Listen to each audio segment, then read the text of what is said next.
السلام عليكم ورحمة الله وبركاته. إن الحمد لله الله الذي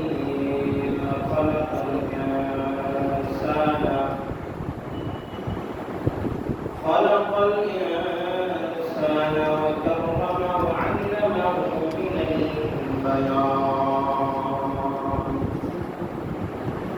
من البيان ما لم يعلم فسبحان الذي لا يحصى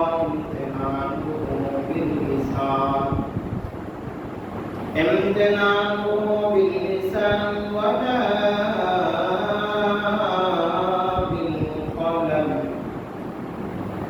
نشهد أن لا إله إلا الله ونشهد أن سيدنا وسندنا وحبيبنا وحبيب ربنا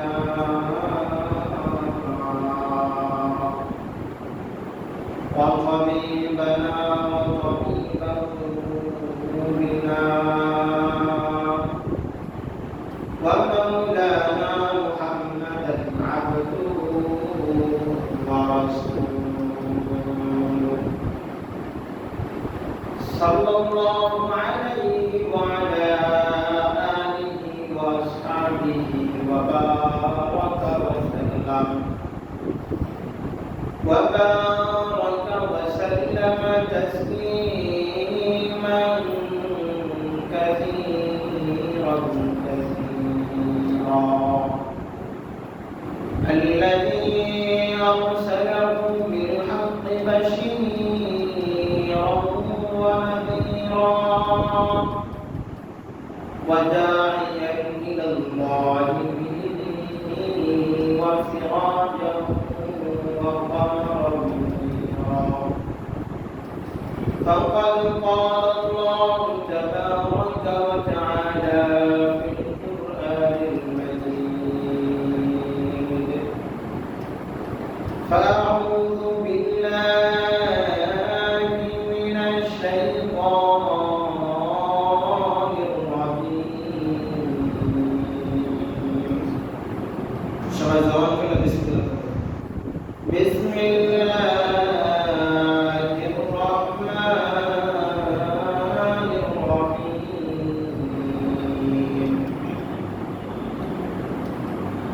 لكل أمة جعلنا منسكا هم ناسكوه فلا ينازعنك في الأمر وادع إلى إنك لعلى هدى مستقيم.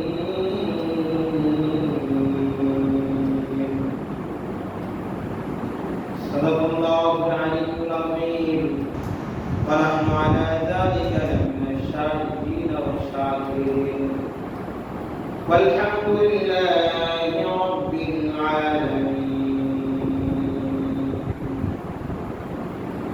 الحمد لله মহান রবের দরবারে লাখ কোটি শুকরিয়া যে মহান রব আমাদেরকে সুস্থতার একটা নিয়ামত দান করেছেন, যে মহান রব আমাদেরকে বিগত জুমার में আরেকটা জুমার নামাজ আদায়ের লক্ষ্যে আদায়ের উদ্দেশ্যে জামে মসজিদে আসার বসার কথা বলবার শুনবার সুযোগ রব্বে কারীম করে দিলেন। এজন্য রব্বে কারীমের দরবারে অন্তর স্থল থেকে মহব্বত সহকারে, মহব্বত নিয়ে, ভালোবাসা নিয়ে, ভক্তি ভরে, উচ্চ স্বরে, উচ্চ কণ্ঠে আওয়াজ দিয়ে রব্বে কারীমের দরবারে কালিমাতুশ শুকর আদায় করি বলি আলহামদুলিল্লাহ। রব্বে কারীম চান বান্দা জান্নাতি হোক। রব্বে কারীম বান্দাকে জান্নাতে যাওয়া রাস্তার জন্য পন্থা সবগুলো আল্লাহ তাআলা দেখায় দিয়েছে। রব্বে কারীম চাই আমার গোলাম আমার বান্দা আমার হাত নিয়ে যাদেরকে তৈরি করেছি মহব্বত নিয়ে ভালোবাসা নিয়ে তারা যেন জাহান্নাম থেকে মুক্তি পেয়ে জান্নাতি মানুষ হয়, তারা যেন চিরস্থায়ী জান্নাতের মধ্যে জান্নাতের বাসিন্দা হয়ে যায়, তারা যেন কেউ পদস্খলন না করে, কেউ যেন পদস্খলিত না হয়ে যেন কেউ জাহান্নামের মধ্যে ঢুকে না যায়, তারা যেন পদস্খলিত না হয়। এই জন্য আল্লাহ তাআলা যুগে যুগে আম্বিয়া ইকরাম পাঠাইছেন, আল্লাহ তাআলার কিতাব পাঠাইছেন। এগুলো পাঠায়া একটা পর্যায়ে এসে আল্লাহ রাব্বুল ইজ্জত ওয়াল জালাল নবী মুহাম্মদ সাল্লাল্লাহু আলাইহি ওয়াসাল্লাম দুনিয়ার জমিনে তাকে প্রেরণ করলেন। আল্লাহ রাব্বুল ইজ্জত ওয়াল জালাল শুধু প্রেরণ করেন নাই, আল্লাহ রাব্বুল ইজ্জত ওয়াল জালাল তাকে তার কাছে দুনিয়ার সব থেকে শ্রেষ্ঠ কিতাব, আসমান আর দুনিয়ার সব থেকে শ্রেষ্ঠ কিতাব আল্লাহ তাআলা নাযিল করেন। হুকুম হলো হযরত মুহাম্মদ সাল্লাল্লাহু আলাইহি ওয়াসাল্লামের উপর, নবী আলাইহিস সাল্লাল্লাহু আলাইহি ওয়াসাল্লামের উপর যে আপনি আপনার উপর যে হুকুম দেওয়া হলো, যে আদেশ দেওয়া হলো, আপনার উপর যে দায়িত্ব দেওয়া হলো, এগুলোকে আপনি পরিপূর্ণরূপে আপনি মানুষের মাঝে দিলাম, পরিপূর্ণরূপে সুন্দরভাবে সুচারুভাবে মানুষের কাছে দিনকে পৌঁছায় দেন, কোরআনের বাণীকে আপনি পৌঁছায় দেন। আমি রবের যে রুবুবিয়ত এক, আমি রব যে একজন, এটার কথা মানুষের কানে কানে পর্যন্ত পৌঁছায় দেন। আপনি উঠে দাঁড়ান, আপনাকে সহযোগিতা করা, আপনার কাজে সহযোগিতা করা, আপনার দিন প্রচারের জন্য যা কিছু প্রয়োজন সব কিছু আমি দিই। আপনি শুধু দাঁড়ান, আপনার দায়িত্ব দাঁড়ায় যাওয়া। কালিমায়ে হকের কথাকে বর্ণনা করা, এটাই হলো আপনার কাজ। নবী আকরাম সাল্লাল্লাহু আলাইহি ওয়াসাল্লাম এই কাজ করতে করতে একটা পর্যায়ে গিয়ে কাজের যখন পরিপূর্ণতা এসে যায়, এই কাজের যখন পরিপূর্ণতা লাভ পায়, মানুষের কাছে গ্রহণযোগ্য একটা ধর্ম মানুষের কান কান পর্যন্ত যখন পৌঁছায় যায়, তখন আল্লাহ রাব্বুল ইজ্জত ওয়াল জালাল বলেন যে হে নবী মুহাম্মদ, আপনার উপরে আজকে দিনকে পরিপূর্ণ করা হবে, আপনার উপরে আজকে দিনকে পরিপূর্ণ করা হলো। আপনি যে দিনের জন্য মেহনত করছেন, যে মেহনত করতে গিয়ে কখনো আপনি পিছপা হন নাই, কাফিরদের, মুশরিকদের, বেদুইনদের যে হুমকি ধামকি, যে অত্যাচার নির্যাতন, এগুলো থেকে আপনি পিছপা হন নাই। আপনার সাহাবায়ে কেরাম আজমাইন যারা আছে তারাও গায় নাই, পিছপা হয় নাই। তো সব কিছুকে বিবেচনা করে সব কিছু যখন একত্রে ইখলাসের সাথে হয়েছে, দিন পুরা দুনিয়ার মধ্যে চমকায় গেছে। আল্লাহ রাব্বুল ইজ্জত ওয়াল জালাল এই দ্বীনকে পরিপূর্ণ দ্বীন হিসেবে ঘোষণা করেছে। সুবহানাল্লাহ। এই দ্বীনকে আল্লাহ তাআলা ঠিক তখনই পরিপূর্ণতা ঘোষণা করেছে, তখনই পরিপূর্ণতা ঘোষণা করেছে।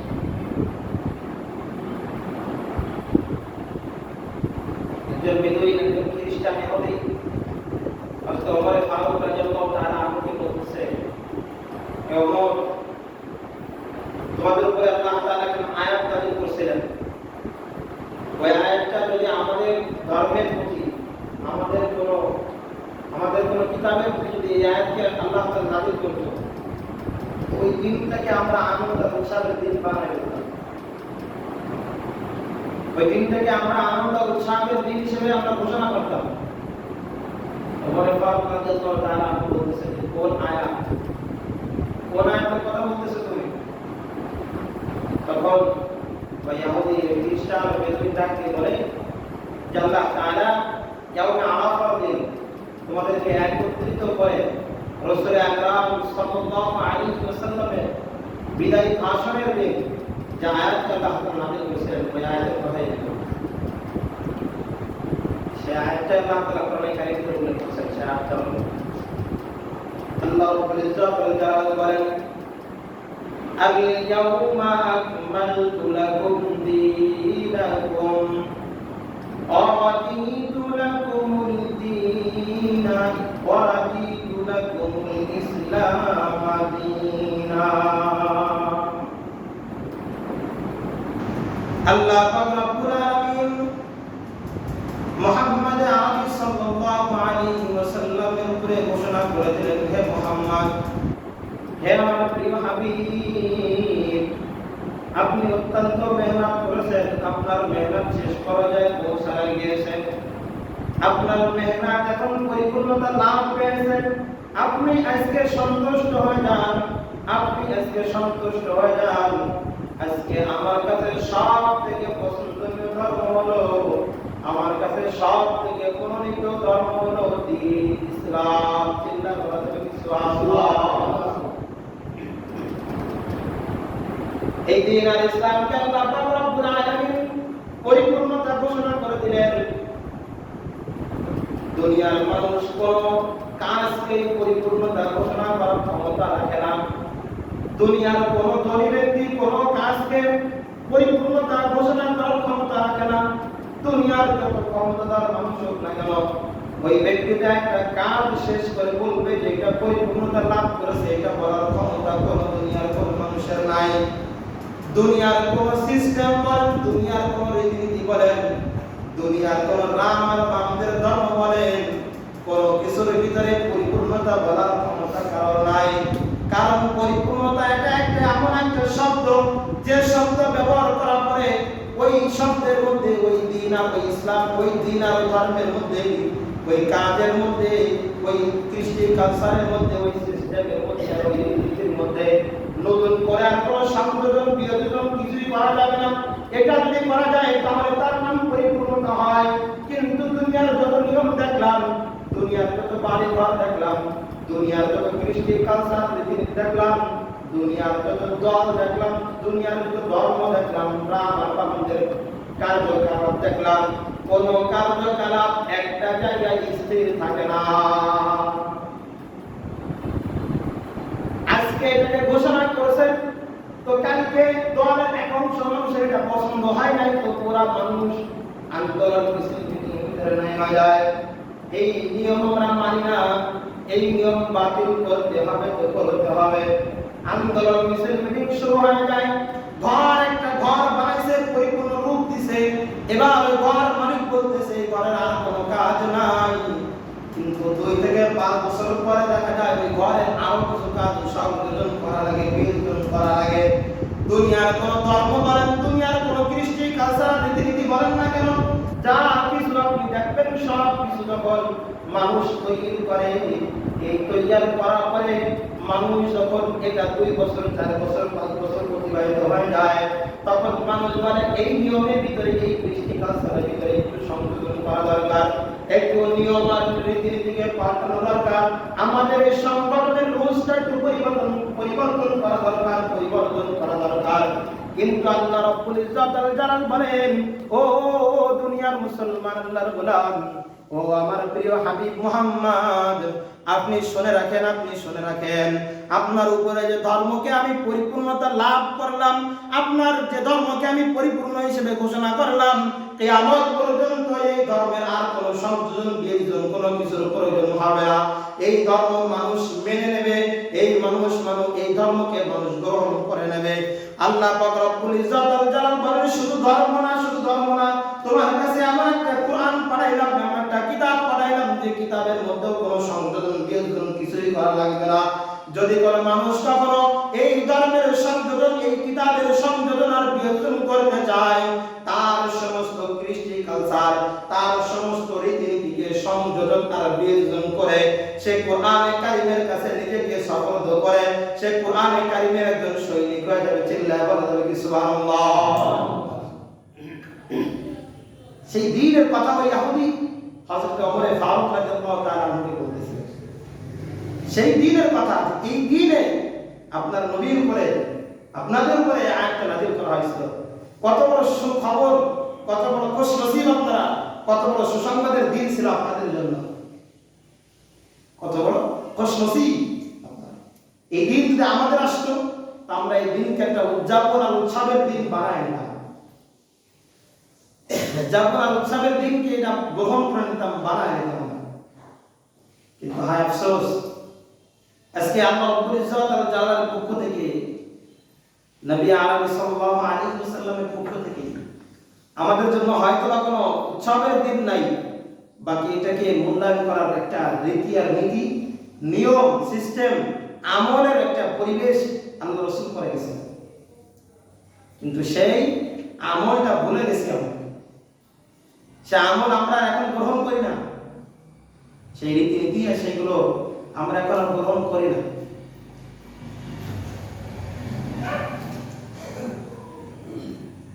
আল্লাহু আকবার কাবীরা। বর্তমান যে সময়ের মধ্যে, যে দিনগুলোর মধ্যে আমরা বসবাস করতেছি, যে সময়টা আমরা অতিক্রান্ত করতেছি, আমরা অতিবাহিত করতেছি, এই সময়টা অত্যন্ত দামি একটা সময়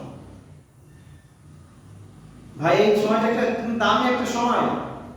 হাদিসের মধ্যে আসছেন যে আল্লাহ রাসূল সাল্লাল্লাহু আলাইহি ওয়াসাল্লাম বলেন, আল্লাহ রব্বুল আলামিনের কাছে রমজানের পরে সবথেকে বড় দামি মাস, সবথেকে দামি যে দিনগুলো আছে, সেই দিনগুলো হলো জিলহজ মাসের প্রথম 10 দিন। জিলহজ মাসের প্রথম 10 দিন। আজকে জিলহজ মাসের 2 তারিখ চলে আসে। মানে এই সময়টা আমরা অতিবাহিত করতেছি, এই সময়টা আমরা অতিবাহিত করে ফেলতেছি, কিন্তু এই সময়টার মূল্যায়ন আমরা করতেছি না, এই সময়টার মূল্যায়ন আমরা করতেছি না। আল্লাহ রাব্বুল আলামিন আমার জিন্দেগি দিলেন, আল্লাহ চাইলেন আমি জান্নাতে যাই, আল্লাহ চান আমি যেন জান্নাতবাসী হই, জান্নাতের জন্য একজন আদি বাসিন্দা হয়ে যায়, আল্লাহ এটা চান। আমি যেন কোনোভাবেই পদস্খলিত না হই, আমি যেন জাহান্নামের ভিতরে ধাবিত না হই, এটা আল্লাহ তাআলা চান। এই জন্য আল্লাহ তাআলা আমাদেরকে সময়ে সময়ে মৌসুমের যে ইবাদত আছে, এই ইবাদতের মৌসুম আমাদেরকে দেন আল্লাহ তাআলা, ইবাদতের মৌসুম আল্লাহ তাআলা আমাদেরকে দেন। কিন্তু এগুলো আমরা গ্রহণ করি না। আমরা গ্রহণ করি কোনগুলো জানেন? আমরা গ্রহণ করি, আমরা সারা বছর টাকা জমাই, একটা ফ্রিজ কিনবো, এই ফ্রিজটা যে সময় ছাড় দিবে 20%, 25%, 30% যখন ছাড় দিবে, ওই সময় ফ্রিজটা আমি লুফে নেব।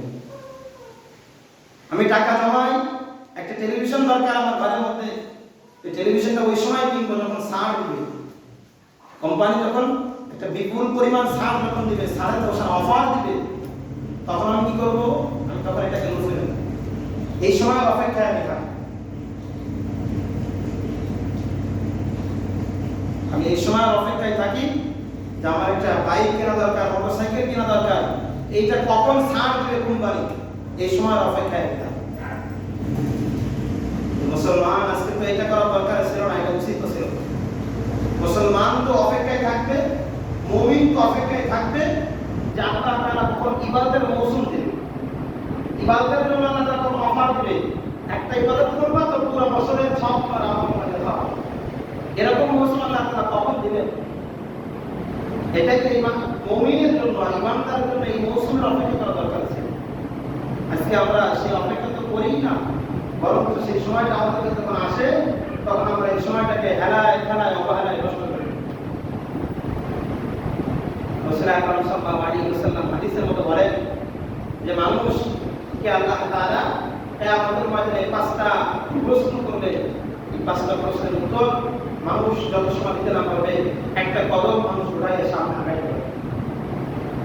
তার ভিতরে একটা প্রশ্ন হবে, তোমাকে একটা হায়াতের জিন্দেগি দিয়েছিলাম, এই হায়াতের জিন্দেগিটা তুমি কোন রাস্তায় ব্যয় করছো, কোন রাস্তায় ব্যয় করছো, এটা হিসাব হবে। তারপরেই না আমাকে কি করতে হবে? সামনে আগাইতে হবে। ভাই আল্লাহ তাআলা আমাকে 60 বছর 70 বছর হায়াতের জিন্দেগি দিলেন। আমি কি নিজের কাছে নিজের যে বিবেকের যে ক্যালকুলেটর আছে, এই ক্যালকুলেটরকে হিসাব করে আমি কি বলতে পারবো যে আমি 70 বছরের মধ্যে আল্লাহ তাআলার রাস্তায় 70 দিন সময় ব্যয় করেছি? বলতে পারবো? আমি তো বলতে পারবো না, বাকি আপনারা বলতে পারবেন কিনা আমি জানি না। আল্লাহ রব্বুল আলামিন কোরআনে কারিমের ভিতরে ডাক দিয়ে বলেন ইয়া আইয়ুহাল ইনসানু মা গররাকা বিরাব্বিকাল কারীম الذي خلقك فسواك فعدلك في أي صورة ما شاء ركبك আল্লাহ পাক রব্বুল আলামিন বান্দাদেরকে ডাক দিয়ে বলে মায়ার এক ডাক দেন ভালোবাসার এক ডাক দিয়ে আল্লাহ তাআলা বলেন ইয়া আইয়ুহাল ইনসান আল্লাহ তাআলা ডাক দিয়ে বলেন ও মানুষ সকল তোমাদেরকে কোন কারীম রব তোমাদেরকে কোন জিনিস এই মহান কারীম রব থেকে তোমাদেরকে গাফিল করে দিল তোমাদেরকে মহান রব থেকে তোমাদেরকে দূরে সরায় দিল কোন জিনিসে তোমাদেরকে সরায় দিল কোন জিনিসে সরায় দিল মা গররাকা বিরাব্বিকাল কারীম কোন জিনিস তোমাকে গাফিল করে দিল এই মহান রব থেকে তুমি জানো নি এই মহান রব কেমন মহান রব আল্লাযী খালাকাকা ফাসাওয়াকা ফাআদালাক আল্লাহ রাব্বুল ইজ্জাতুল জালাল বলেন এই মহান রব এমন একটা রব যে তোমাকে সব কিছু দিল যে তোমাকে সুন্দর করে বিন্যস্ত করলো তৈরি করলো তোমাকে সুন্দর একটা চেহারা দিল সুন্দর একটা গঠন দিল আল্লাহ পাক রব্বুল আলামিন বলেন ফি আইয়ি সূরাতিন মা শাআ রাক্কাবাক তোমাকে আমি এমন একটা গঠন দিলাম যে গঠনটা তুমি চাও নাই যে গঠনটা তুমি চাও নাই তুমি আমার কাছ থেকে চেয়ে নাও নাই কিন্তু অত্যন্ত মহব্বত করে ভালোবেসে এত সুন্দর সূরা তোমাকে দিলাম কিন্তু সেই সূরাতের কথা সেই আকৃতির কথা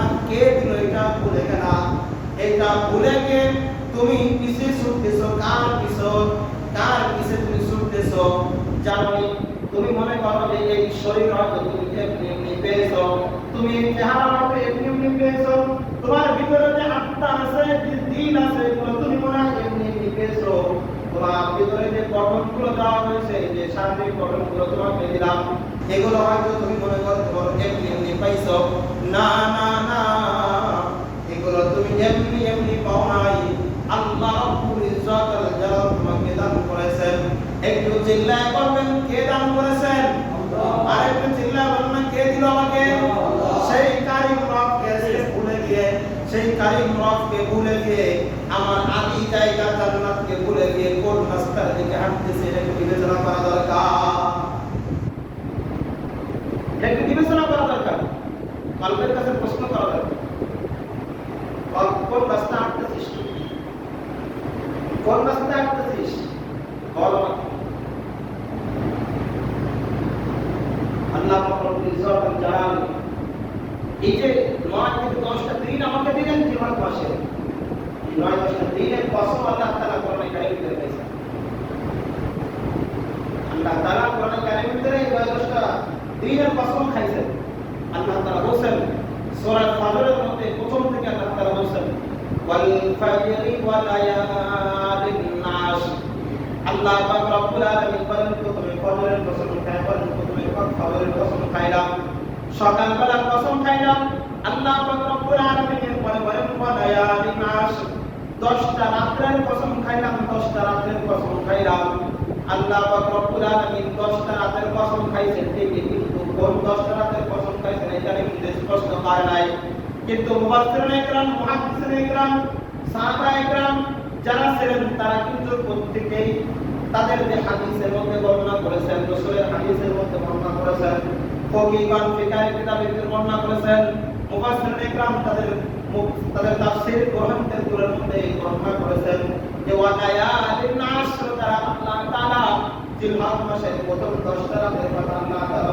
বলেছেন হযরত আব্দুল্লাহ ইবনে আব্বাস রাদিয়াল্লাহু তাআলা বর্ণনা করেন قال ابن عباس رضي الله تعالى عنه الايام واليوم العاشر আল্লাহ পাক রব্বুল আলামিন যে রাতের কথা বলেছেন এটা হলো 10 রাতের কথা আল্লাহ তাআলা বলেছেন এজন্য এই যে 10টা রাত্র যে গুরুত্বপূর্ণ, এটা বলার আর বোঝার এটা অপেক্ষা রাখে না, এটা সবার প্রয়োজন হওয়ার কথা না। আল্লাহ পাক রব্বুল আলামিন যখনই কসম খাইছেন ঠিক তখনই আমাদের এটা বুঝে এসে গেছে, তখনই এটা আমাদের বুঝে এসে গেছে যে এই 10টা রাত্র কি গুরুত্বপূর্ণ একটা রাত্র। প্রত্যেকটা রাত্র একটা গুরুত্বপূর্ণ একটা রাত্র। আল্লাহ নবী সাল্লাল্লাহু আলাইহি ওয়াসাল্লাম এই আয়াতের একটা হাদিস বর্ণনা করে বলেন যে শুধুমাত্র রাত্রগুলো গুরুত্বপূর্ণ বিষয়টা এমন না, তার সাথে সাথে যে দিনগুলো আছে দিনগুলো কিন্তু গুরুত্বপূর্ণ একটা দিন। কত গুরুত্বপূর্ণ জানেন? আল্লাহ নবী সাল্লাল্লাহু আলাইহি ওয়াসাল্লাম বলেন যে রমজানের পরে যদি কোনো নফল ইবাদত আল্লাহ তাআলার কাছে সবথেকে বড় বেশি পছন্দনীয় হয়ে থাকে, সেই বড় পছন্দনীয় ইবাদত হলো জিলহজ মাসের 9টা রোজা। প্রত্যেকটা রোজা এক একটা রোজা আল্লাহ তাআলার কাছে এক এক বছর রোজার সমপরিমাণ। এক একটা রোজা এক একটা বছরের রোজা, নফল রোজা রাখলে যে সব গুরুত্ব রাখে আল্লাহ তাআলার কাছে এই পরিমাণ গুরুত্ব, আল্লাহ তাআলার কাছে এই পরিমাণ পছন্দনীয় একটা আমল, এই পরিমাণ পছন্দনীয় একটা আমল। বলেন 2টা দিন তো পার হয়ে গেল, কে কয়টা রাখছে বলতে পারবো? আল্লাহ তাআলার কাছে পছন্দনীয় কোন জিনিসটা, এই জিনিসটা আমরা জানলাম কিন্তু আমল করলাম। আল্লাহ তাআলা আরো বলেন ওয়া লায়ালিন আশর, আল্লাহ তাআলা তো সরাসরি রাতের কসম খাইছেন। আর রাসূল আকরাম সাল্লাল্লাহু আলাইহি ওয়াসাল্লাম বর্ণনা করেন যে ব্যক্তি প্রতিটা জিলহজ মাসের 1 তারিখ থেকে নিয়ে 10 তারিখ পর্যন্ত প্রতিটা রাতে ইবাদত করবে, এক একটা রাতের ইবাদত কেমন যেন সে এই জিলহজ মাসের মধ্যে একটা রাতে ইবাদত করলো, সে কেমন যেন জিলহজ মাসের ইবাদত করলো না, জিলহজ মাসের রাতের ইবাদত করলো না, সে কেমন যেন লাইলাতুল কদরের ইবাদত করলো। চিল্লায় বলা যাবে কি সুবহানাল্লাহ? সে কেমন যেন লাইলাতুল কদরের ইবাদত করলো, লাইলাতুল কদরের ইবাদত করলো। বলেন আমার জন্য কত বড় সুবর্ণ সুযোগ! বলেন এই রকম সুযোগ কোনো কোম্পানি দিবে? দুনিয়ার কেউ দিবে? বলেন দুনিয়ার কেউ দিবে না। এরকম অফার আমাকে দুনিয়ার কেউ দিবে না। আল্লাহ তাআলা অফার দিচ্ছেন। তার মানে আমি যদি 9টা রোজা রাখতে পারি, আমি 9 বছর নফল রোজা টানা রাখলে যে সওয়াব আমার হবে, এই সওয়াব আমার আমল নামায় লেখা হবে। দুনিয়ার কেউ এই অফার দিবে না। এত বড় অফার তো দূরের কথা, দুনিয়ার কেউ তো এই অফার দিবে না যে তুমি 9টা দিনে আমার কাজ করা, 9 দিন তোমাকে বসে বসে খাওয়াবো। এই অফার দুনিয়ার কেউ দিবে না।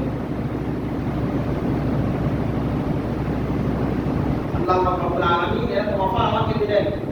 শুধু অফার না, এটা আল্লাহ তাআলার কাছে অতি পছন্দের একটা আমল। দেখেন আমরা আপনাদের কি পরিমাণ ভুলা হচ্ছে, ওই কারীম রবকে আমরা কি পরিমাণ ভুলে গেছি যে সেই কারীম রব আমাকে অফার দিচ্ছেন, সেই কারীম রব আমাকে বলতেছেন বান্দা এই দিনগুলো আমার কাছে পছন্দনীয় দিন, এই দিনগুলো আমার কাছে পছন্দনীয় একটা দিন, এই দিনগুলো এক একটা আমার কাছে পছন্দনীয়, রাতগুলো এক একটা রাত আমার কাছে অতি পছন্দনীয় আমলের রাত। মেহেরবানি করে তোমরা আমল করো। আল্লাহ তাআলা ঘোষণা করলেন। কিন্তু আজকে গাফেল, কিন্তু আজকে যদি দুনিয়ার ফিকিরের কথা চিন্তা করি, নিজের বিবেকের কাছে প্রশ্ন করি তো একটু, যে আমার স্ত্রী, আমার মা, আমার বাবা, আমার সন্তান যদি বলে যে বাবা আমাকে এই জিনিসটা খুব পছন্দনীয় একটা খাবার, এই জিনিস, এই খাবারটা আমার কাছে অত্যন্ত পছন্দনীয় একটা খাবার, এই জিনিসটা, এই পোশাকটা আমার কাছে অত্যন্ত একটা পছন্দনীয় পোশাক, বলেন আমি কি ঘরে বসে থাকবো? কথা বলেন, আমি ঘরে বসে থাকবো না। আমি কি করবো জানেন? আমি আমার সন্তানের মায়া পড়ে, আমি আমার মার মায়া পড়ে, আমি আমার বাবার মহব্বত আর ভালোবাসায় পড়ে, আমি আমার স্ত্রীর মহব্বত আর ভালোবাসায় পড়ে, আমি সারাদিন, আমি যখন সকালে ঘর থেকে বের হইতেছি, তখনই আমার সন্তান বলছে বাবা আসার সময় আইসক্রিম নিয়ে এসো, আইসক্রিমটা বড় পছন্দনীয় একটা খাবার। কিন্তু আমি টানা রোদের মধ্যে, আমি এই রোদের ভিতরে, রোদের পুড়ে আমি কাজ করতেছি, কিন্তু সারাদিন যখন কাজ করতেছি মাথার ভিতরে, মগজের ভিতরে আমার কিন্তু ওই কথাটা বাজতেছে, ওই কথাটা ঘুরপাক খাচ্ছে। আমার সন্তান বলছে কাজ শেষে যখন আমি বাসায় ফিরবো, তখন যেন আমার সন্তানের জন্য আমি আইসক্রিম নিয়ে যাই। সারাদিন এই কথা আমার কল্পনার ভিতরে ভাবছে, সারা দিন এই কথাটা আমার কানের ভিতরে বাজতেই আছে। বলেন আমার সন্তানের মহব্বত আমার দিলের ভিতরে কি পরিমাণ হয়ে আমার হওয়ার কথা। আমার যত পরিশ্রম হোক আর যত যা কিছু হোক না কেন, কাজ করেছি, মালিক টাকা দেয় নাই, তারপরেও কিন্তু আমি যদি কারোর কাছ থেকে ধার আর কর্জ করে নিয়ে নেওয়া লাগে, তারপরও ধার আর কর্জ করে নিয়ে আমার সন্তানের জন্য আইসক্রিম নিয়ে যাবো। যদি কোথাও ধার আর কর্জ না পাই, দোকানদারকে এসে বলবো, ভাই মেহরবানি করে আমাকে একটা আইসক্রিম দেন না, আমি আপনাকে এই টাকাটা 2-1 দিনের ভিতরে পরিশোধ করে দেব। বলেন কত পেরেশানি হয়, কত জায়গায় আমার নিজের মানকে আর সম্মানকে ছোট করতেছি শুধুমাত্র সন্তানের ভালোবাসায় মহব্বতের কারণে। আল্লাহ পাক রব্বুল আলামিনের কাছে তো এই দিনগুলো এরকম দামি, এরকম পছন্দনীয়।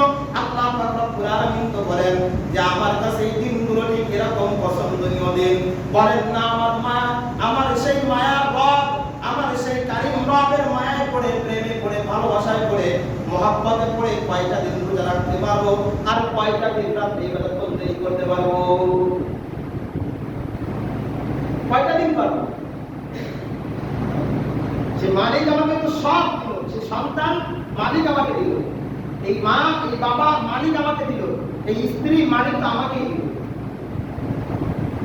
যে মালিক আমাকে সম্পদ আমাকে দিচ্ছেন, সে মালিককে বলে গিয়ে সেই সম্পদের মায়া আর প্রেমে পড়ে গেছে। সেই মায়া মালিকের যে সম্পদ দেওয়া সম্পদ আমানত, এটা মায়া আর প্রেমে পড়ে গেছে। কোন বন্ধু যদি আমার কাছে কেউ আমানত রাখে, এই আমানতের মায়া আর প্রেমে তো বলা যাবে না। এই মায়া আর আমানতের প্রেমে এটা বলা কোশ্চিন কারো তার জন্য উচিত না। কেননা এই বন্ধু এক সময় এই সম্পদ ফেরত চাইবে, বন্ধু এক সময় এই সম্পদটা ফেরত চাইবে, তখন তাকে ফেরত দেওয়াই লাগবে। কিন্তু আমি আজকে সেই মালিকের, সেই বন্ধুর সম্পদের মায়া পড়ে গেলাম, বাকি বন্ধুর প্রেমে এখনো করতে পারবো না। বন্ধুর প্রেমে এখনো করতে দুনিয়ার মুসলমানরা বলে আমার কথাগুলো একটু দিলের কাছে বোঝার চেষ্টা করেন। আমি তো আশ্চর্য হই, আরো আশ্চর্য হই যখন এই কথাগুলো শুনি। একজন বন্ধুর ডাকে সাড়া দিয়ে সে রাতের পরে রাত, দিনের পরে দিন সে বন্ধুর পিছে দৌড়াইছে, খাওয়া নাই, ঘুম নাই, গোসল নাই, শুধুমাত্র বন্ধুর প্রেমে দৌড়াইছে। কিন্তু বন্ধু কিন্তু তাকে কিছুই দেয় নাই, শুধুমাত্র তাকে একটু সঙ্গ দেয়, তার সাথে একটু ভালো ব্যবহার করে, মহব্বতের ভালোবাসা আছে, এতটুকুই তো। আর আরো আশ্চর্য হয় ওই সময় যখন কোন মানুষ, যখন কোন যুবক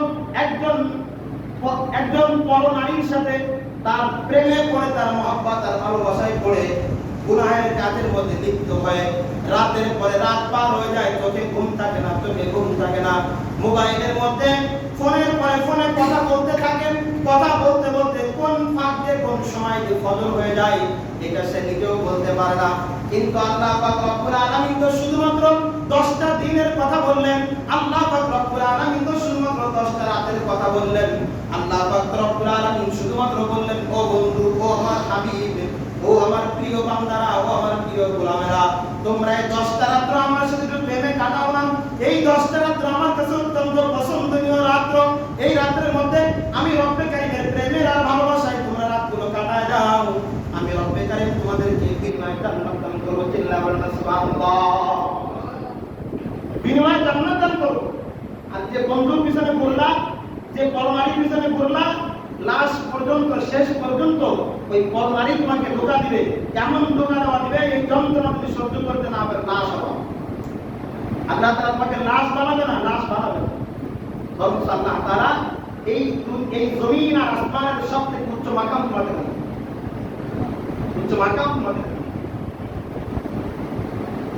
আমরা আজকে উঁচু চেয়ার, উঁচু একটা চেয়ার পাওয়ার জন্য, দামি একটা চেয়ার, যে চেয়ারে বসলে একটু শরীরের ভিতরে গরম গরম ভাব আসে, এই চেয়ার পাওয়ার জন্য কত না মেহনত করি বলেন।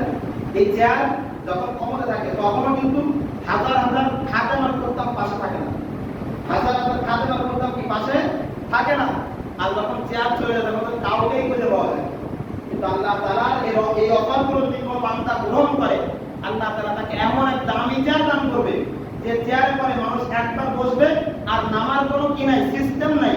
শুধু নামার সিস্টেম নেই বিষয়টা এমন না, আল্লাহ তাআলা তাকে আজকে হাজার হাজার খাদেমান করতাম চতুর্থ সাইড দিয়ে তাকে ঘোরা ইল্লা বলনা সুবহানাল্লাহ হাজার হাজার খাদেমান করতাম ওই চেয়ার চতুর্পাশে ঘুরবে একজন এসে বলবে যে সাহেব একটু শরবত পান করেন একজন এসে বলবে সাহেব একটু দুধ পান করেন একজন এসে বলবে সাহেব একটু চা পান করেন আপনি শুধু বলবেন যে না এখন এগুলো খাওয়ার সময় নেই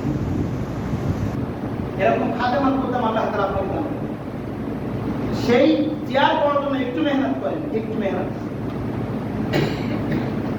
আল্লাহ পাক রব্বুল আলামিন এই যে 10টা দিন দিলেন 10টা দিনের ভিতরে গুরুত্বপূর্ণ একটা দিন আল্লাহ তাআলা দিলেন যে কথাটা এই বয়ানের শুরুতেই বলতেছিলাম আল ইয়াউমা আকমালতু লাকুম দীনাকুম যে দিন আল্লাহ পাক রব্বুল আলামিন আমার প্রিয় ধর্ম আমার প্রিয় কিতাব আমার প্রিয় নবী মুহাম্মদ সাল্লাল্লাহু আলাইহি ওয়াসাল্লামের উপরে এই আয়াত নাযিল করে দিয়ে বললেন যে তোমাদের ধর্ম ইসলাম ধর্মকে পরিপূর্ণতা দান করা হলো আমি আজকে সেই ধর্মের মানুষ আজকে আমি সেই ধর্মকে ভিতরে লালন করি আজকে আমি সেই ধর্মের বিশ্বাসী মানুষ আজকে এই যে ধর্মকে আল্লাহ পাক রব্বুল আলামিন যে দিনের ভিতরে আল্লাহ পাক রব্বুল আলামিন পরিপূর্ণতা লাভ করেছিলেন সেই দিন সম্পর্কে দুই একটা কথা একটু না বললেই নয় আল্লাহ পাক রব্বুল আলামিন বলেন এই দিনটা আমার কাছে অত্যন্ত দামি দিন রাসূল বলেন এই দিনটা আমার কাছে অত্যন্ত একটা খুশির দিন সাহাবা একরাম বলেন এই দিনটা আমাদের কাছে অত্যন্ত একটা খুশির দিন যে দিনটা আল্লাহ তাআলার কাছে দামি হয় যে দিনটা রাসূলের কাছে খুশির দিন হয়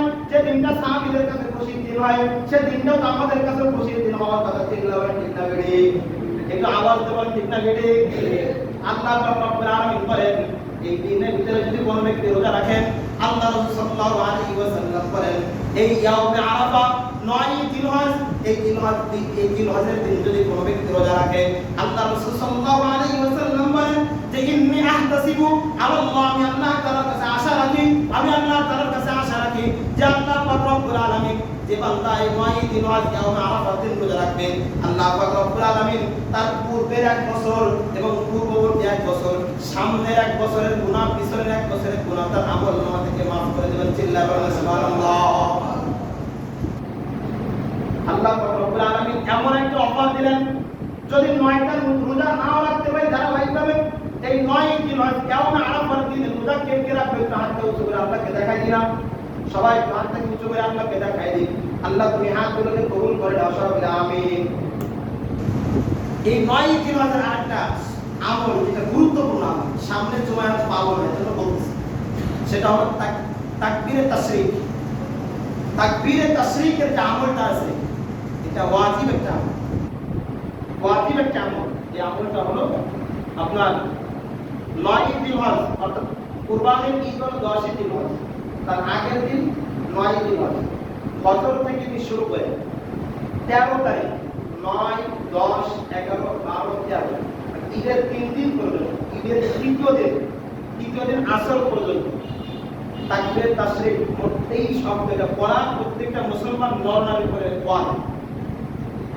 প্রত্যেকটা মুসলমান নর-নারী করে কি ওয়াজিব মাসআলা বোঝাতে পারে মুসলমান নর-নারী করে ওয়াজিব মুসলিম যারা নারী আছে তারা আস্তে আস্তে পড়বে কারণ তাদের কণ্ঠটাও পর্দা তাদের কণ্ঠটাও কি পর্দা এজন্য তারা উচ্চ আওয়াজে পড়ার কোনো বিধান নাই তারা নিম্ন আওয়াজে পড়বে আস্তে আস্তে পড়বে যারা পুরুষ আছে তারা উচ্চ আওয়াজে পড়বে তারা কি আওয়াজে পড়বে ভাই বলেন উচ্চ আওয়াজে পড়বে উচ্চ স্বরে পড়বে চিল্লায় চিল্লায় পড়বে কথা যদি পুরুষরা নিম্ন আওয়াজে পড়ে মহিলারা উচ্চ আওয়াজে পড়ে তো কারণ ওয়াজিবটা পালন হবে কারণ ওয়াজিবই পালন হবে এজন্য ওয়াজিব হলো মুসলমান পুরুষের জন্য উচ্চ আওয়াজে পড়া আর মুসলমান নারীর জন্য নিম্ন আওয়াজে পড়া এই আমলটা প্রত্যেক ফরজ নামাজের সালাম ফেরানোর পরেই এই আমলটা করতে হবে প্রত্যেক ফরজ নামাজের কি সালাম ফেরানোর পরেই